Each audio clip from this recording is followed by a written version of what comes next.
ओम शांति। आज 24 फरवरी 2026 है और आज के इस गहरे और मधुर चिंतन में हम एक ऐसे विषय पर चर्चा करने जा रहे हैं जो हमारी ओम शांति जी। आध्यात्मिक यात्रा का एकदम मूल आधार है। बिल्कुल। आज का ये डीप डाइव मुख्य रूप से इस बात पर केंद्रित है कि कैसे हम अपनी आत्मा की डोर सीधे उस परम सत्ता से जोड़ सकते हैं, मतलब उस परमात्मा से जुड़कर इस अज्ञानता और थकान से भरी दुनिया के पार जा सकते हैं। जी, और ये कोई ऐसा वैसा या साधारण जुड़ाव नहीं है। हाँ, ये तो सीधे 21 जन्मों की उस शांति और सुख की गारंटी है जहां पहुंचने के बाद आत्मा पूरी तरह से तृप्त हो जाती है। सही कहा आपने। ये चर्चा हमें बार बार यही याद दिलाती है कि हमारे इस लंबे और चुनौतीपूर्ण सफर में हमारा सच्चा रक्षक और हमारा सबसे पक्का साथी केवल एक शिव बाबा ही है। तो अगर हम आज के इस विशेष आध्यात्मिक संदेश के सार की बात करें, बाबा बहुत ही आत्मीयता से कहते हैं कि मीठे बच्चे, तुमने अपनी जीवन डोर एक बाप से बांधी है। तुम्हारा कनेक्शन एक से है, एक से ही तोड़ निभाना है। ये वाक्य सुनने में जितना सरल लगता है ना, इसका जो मनोवैज्ञानिक और आध्यात्मिक प्रभाव है वो उतना ही गहरा है। बिल्कुल गहरा है। जब हम कहते हैं कि कनेक्शन एक से है, तो इसका सीधा सा अर्थ है कि हमारी ऊर्जा का जो बिखराव है वो पूरी तरह रुक जाना चाहिए। ऊर्जा का बिखराव, ये बात बहुत सटीक है। देखिए, दुनिया में हम अपनी उम्मीदें, अपनी भावनाएं और अपनी सुरक्षा का एहसास अलग-अलग चीजों और इंसानों में ढूंढते रहते हैं। लेकिन यहाँ शिव बाबा स्पष्ट रूप से कह रहे हैं कि उस एक अविनाशी सत्ता पर अपना पूरा ध्यान केंद्रित करना ही सच्ची मुक्ति है। हाँ, हम दिन भर में कितनी जगह अपनी मानसिक डोर बांधते हैं, कभी अपने काम से, कभी रिश्तों से, तो कभी भविष्य की चिंताओं से। और जब वहां से निराशा मिलती है, तब आत्मा खुद को थका हुआ महसूस करती है। इसी जुड़ाव को लेकर आज का जो प्रश्न है वो एक बहुत ही दिलचस्प सांसारिक रस्म की ओर हमारा ध्यान खींचता है। जी, मैं उस प्रश्न को बिल्कुल स्पष्ट रूप से साझा करती हूँ। प्रश्न, संगम युग पर आत्मा अपनी डोर परमात्मा के साथ जोड़ती है, इसकी रस्म अज्ञान में किस रीति से चलती आ रही है? और बाबा ने इसका जो उत्तर दिया है वो हमारी सांस्कृतिक परंपराओं का एक बहुत ही सुंदर आध्यात्मिक अर्थ निकालता है। मैं उत्तर हूबहू पलता हूँ। उत्तर, शादी के समय स्त्री का पल्लव पति के साथ बांधते हैं। स्त्री समझती है जीवन भर उनका ही साथी होकर रहना है। तुमने तो अब अपना पल्लव बाप के साथ जोड़ा है। तुम जानते हो हमारी परवरिश आधा कल्प के लिए बाप द्वारा होगी। पल्लव बांधने की इस रस्म को अगर हम थोड़ा गहराई से देखें तो ये एक बहुत ही जाना पहचाना प्रतीक है। मंडप में दो वस्त्रों को एक गांठ में बांधा जाता है जी, जो ये दर्शाता है कि अब जीवन की हर परिस्थिति का सामना मिलकर करना है। लेकिन मैं ये सोच रही थी कि एक इतने सूक्ष्म और निराकार संबंध को समझाने के लिए बाबा इस हद के, मतलब इस भौतिक उदाहरण का उपयोग क्यों करते हैं? क्योंकि मानवीय बुद्धि उन चीजों को जल्दी समझती है जिनका उसने खुद अनुभव किया हो। हाँ, ये तो है। अज्ञान काल में, यानी इस कलयुगी दुनिया में, जब कोई विवाह के बंधन में बंधता है तो पल्लव बांधने के पीछे की भावना सुरक्षा, निर्भरता और हमेशा साथ निभाने की ही होती है। बिल्कुल। लेकिन हम सब जानते हैं कि वो एक भौतिक संबंध है। इंसान अपूर्ण है, शरीर नश्वर है, इसलिए वो संबंध क्षणिक है और उसमें सुख के साथ साथ दुख की भी पूरी संभावना होती है। सही बात है। इसके विपरीत जब आत्मा अपना पल्लव शिव बाबा के साथ बांधती है तो वो एक बेहद का असीमित संबंध बन जाता है। यहाँ निर्भरता किसी इंसान पर नहीं बल्कि उस सर्वशक्तिमान पर है जो कभी धोखा नहीं दे सकता। यानी हम अपनी उस स्वाभाविक जरूरत को कि कोई हमारा हमेशा साथ निभाए, बिल्कुल, एक नश्वर इंसान से हटाकर एक अविनाशी सत्ता पर शिफ्ट कर रहे हैं। एकदम सही पकड़ा आपने। सांसारिक रिश्तों में हम अक्सर देखते हैं कि लोग बहुत उम्मीदें रखते हैं और जब वे टूटती हैं तो डिप्रेशन या हताशा पैदा होती है। बाबा कहते हैं कि आसुरी मत पर चलने से आत्माएं नीचे गिरी हैं। जी, इसका मतलब यही है कि जब हम दुनियावी चमक धमक या इंसानी बुद्धि के आधार पर अपने रिश्ते और उम्मीदें तय करते हैं तो अंततः पतन ही होता है। अब श्रीमत पर चलकर जीवन डोर एक से बांधने का मतलब है कि अपनी भावनाओं का जो रिमोट कंट्रोल है वो किसी भी बाहरी परिस्थिति या इंसान के हाथ में न देकर सीधे बाबा के हाथ में देना। बिल्कुल, और बाबा ने एक शब्द इस्तेमाल किया है, तोड़ निभाना। ये केवल शुरुआत का उत्साह नहीं है। हाँ, अक्सर शुरुआत में तो बहुत जोश होता है, पर तोड़ निभाने का अर्थ है निरंतरता। चाहे कोई भी विघ्न आए, कोई भी समस्या आए, वो गांठ ढीली नहीं होनी चाहिए। और जब ये आध्यात्मिक पल्लव मजबूती से बंध जाता है तो हमारी जो परवरिश है वो आधा कल्प के लिए सुनिश्चित हो जाती है। 21 जन्मों की सदा सुख की गारंटी कोई छोटी बात नहीं है। यह आत्मा के लिए एक ऐसी सुरक्षा का घेरा है जो उसे पूरी तरह निर्भय बना देता है। ये निर्भयता बहुत जरूरी है, खासकर जब हम समय के इस महान चक्र को देखते हैं। संगम युग का ये जो समय है वो अपने आप में एक बहुत बड़ा ट्रांजिशन है। जी, 84 जन्मों के चक्र का सबसे अहम पड़ाव। दुनिया भर में लोग शिव जयंती मनाते हैं, गीता जयंती मनाते हैं, लेकिन अक्सर वे इन त्योहारों को केवल एक दिन के अनुष्ठान के रूप में ही देखते हैं। अगर हम इन जयंतियों के वास्तविक अर्थ की बात करें तो बाबा ये स्पष्ट करते हैं कि पतित पावन शिव बाबा केवल इसी संगम युग पर आते हैं। यही वो बिंदु है जहां हमें आध्यात्मिक इतिहास और वर्तमान की वास्तविकता को आपस में जोड़ना होता है। दुनिया समझती है कि परमात्मा हर युग में आता है या फिर वो सर्वव्यापी है, जो कि एक बहुत बड़ी भ्रांति है। बिल्कुल। बाबा स्पष्ट करते हैं कि वो केवल इस संधिकाल में, जब कलयुग का अंत और सतयुग की शुरुआत होनी होती है, तब ब्रह्मा के साकार तन में प्रवेश करते हैं। उनका मुख्य कार्य इस आदि सनातन देवी देवता धर्म की स्थापना करना है, जो प्रायः लोप हो चुका है। त्रिमूर्ति का असली अर्थ भी तो यही है ना, ब्रह्मा द्वारा स्थापना, विष्णु द्वारा पालना और शंकर का कार्य। हाँ, और इसी प्रक्रिया में बाबा रुद्र ज्ञान यज्ञ का जिक्र करते हैं। अब जब हम यज्ञ शब्द सुनते हैं तो दिमाग में तुरंत भौतिक अग्नि, स्वाहा करने की सामग्री और मंत्रों का चित्र उभर आता है।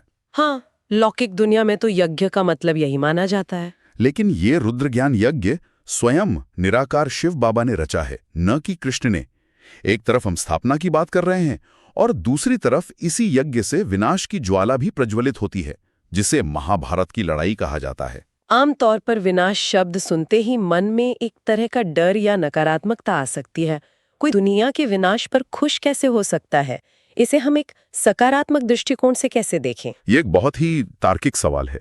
देखिए, विनाश से डर उसे लगता है जिसका पुरानी दुनिया या पुरानी मान्यताओं से मोह हो।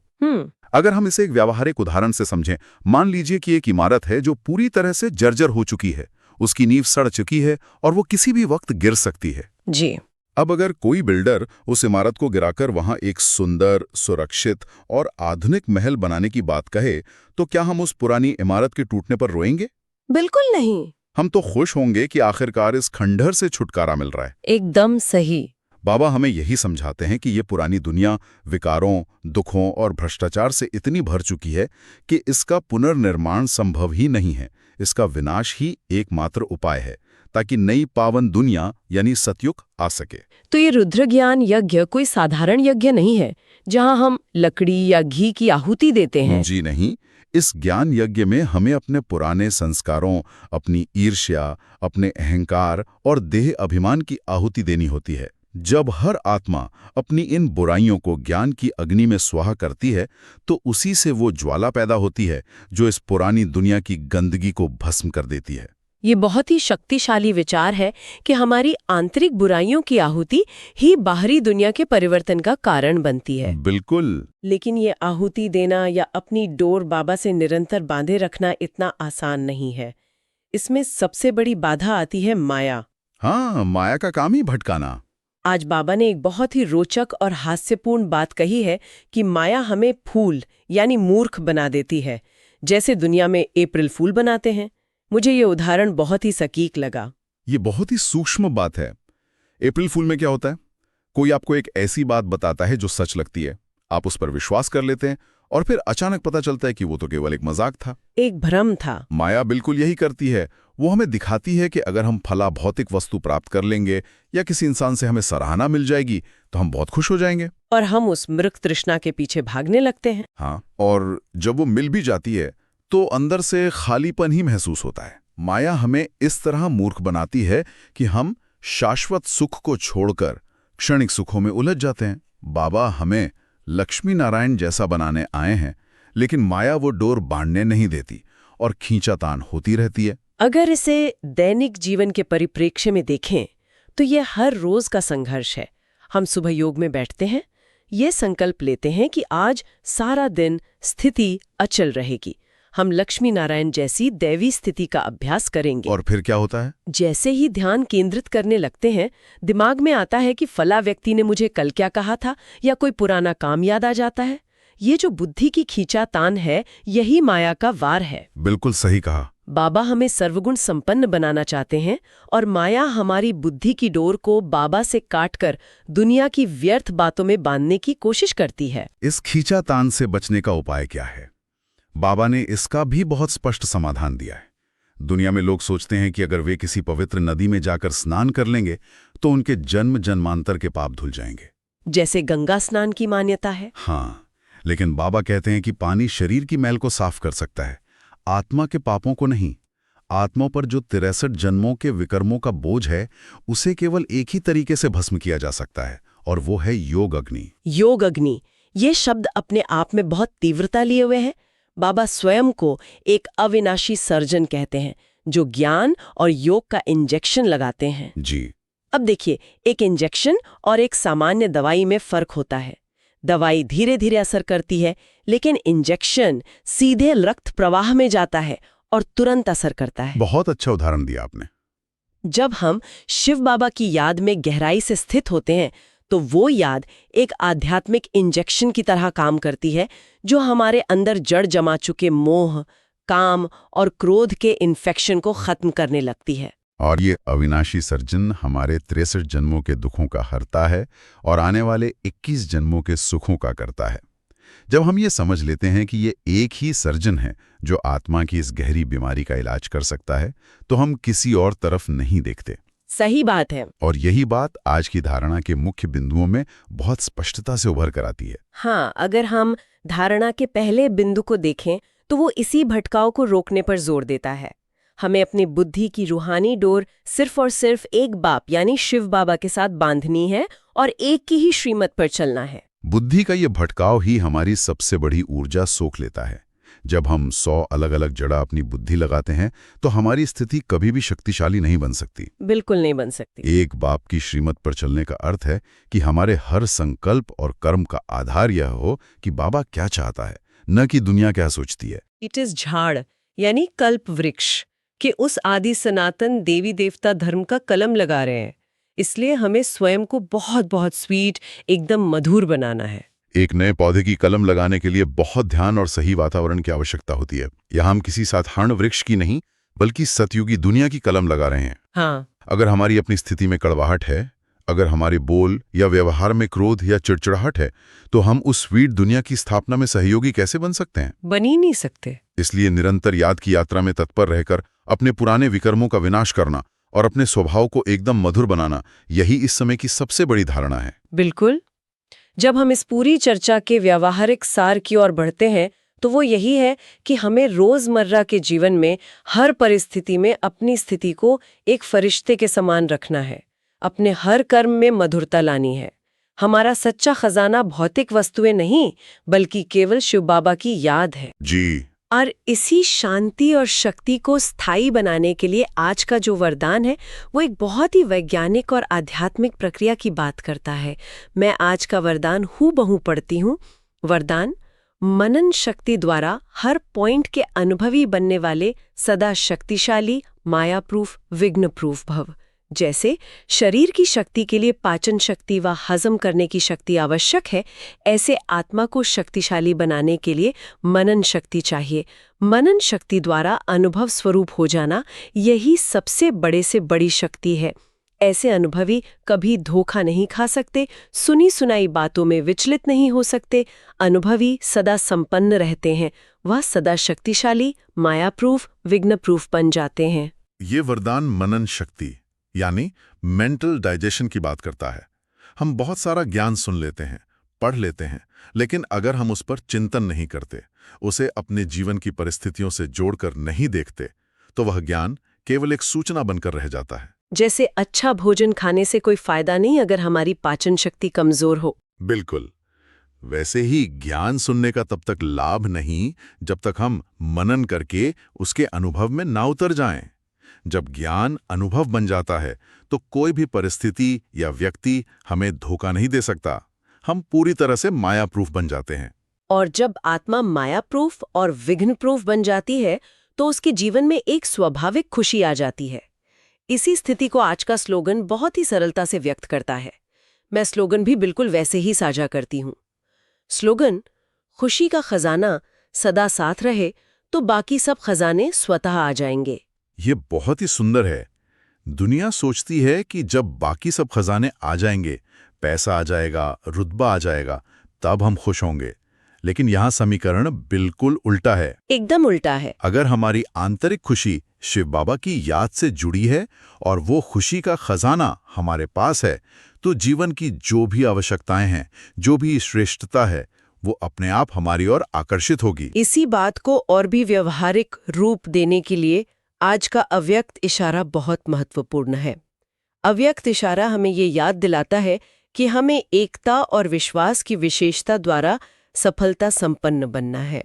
इसमें बाबा बहुत स्पष्ट करते हैं कि हम चाहे कोई भी साधारण कार्य कर रहे हों, चाहे ऑफिस का काम हो, घर की सफाई हो या किसी से बात कर रहे हों, हमारी चाल और हमारा हाल फरिश्तों जैसा होना चाहिए। हमें कभी भी ये बहाना नहीं बनाना चाहिए कि परिस्थितियां खराब थीं इसलिए मैं साधारण हो गया, या सामने वाले का व्यवहार ठीक नहीं था इसलिए मुझे क्रोध आ गया। ये बहाने वास्तव में हमारी अपनी कमजोरी को छुपाने के आवरण हैं। एक आध्यात्मिक विद्यार्थी जो सीधे परमात्मा से पढ़ रहा है, वो कभी परिस्थितियों का मोहताज नहीं हो सकता। बिल्कुल नहीं। परिस्थितियां हमें न बदलें, बल्कि हमारा वो शांत और अलौकिक स्वरूप उन परिस्थितियों को शांत कर दे और सबको अनुभव हो। यही एक सच्चे फरिश्ते की निशानी है। यह एक बहुत बड़ा चैलेंज भी है और हम सब के लिए एक बहुत बड़ी प्रेरणा भी है। इस चर्चा को समेटते हुए मैं चाहूंगी कि आप हमारे सभी सुनने वालों के लिए एक ऐसा अंतिम विचार छोड़ें जिस पर वे आज दिन भर गहराई से चिंतन कर सकें। जरूर। हम सभी को आज अपने आप से ये पूछना चाहिए और इस पर चिंतन करना चाहिए। कल्पना करें कि अगर हम आज दिन भर में आने वाली किसी भी चुनौतीपूर्ण परिस्थिति में ये ना कहें कि हालात खराब थे इसलिए मैं साधारण हो गया, बल्कि इसके बजाय हम हर पल उस अविनाशी सर्जन की याद में रहें और अपनी जीवन डोर को उसी एक से मजबूती से बांधे रखें, तो सोचिए हमारी ये आंतरिक दुनिया कितनी अचल और शांत हो जाएगी। ओम शांति।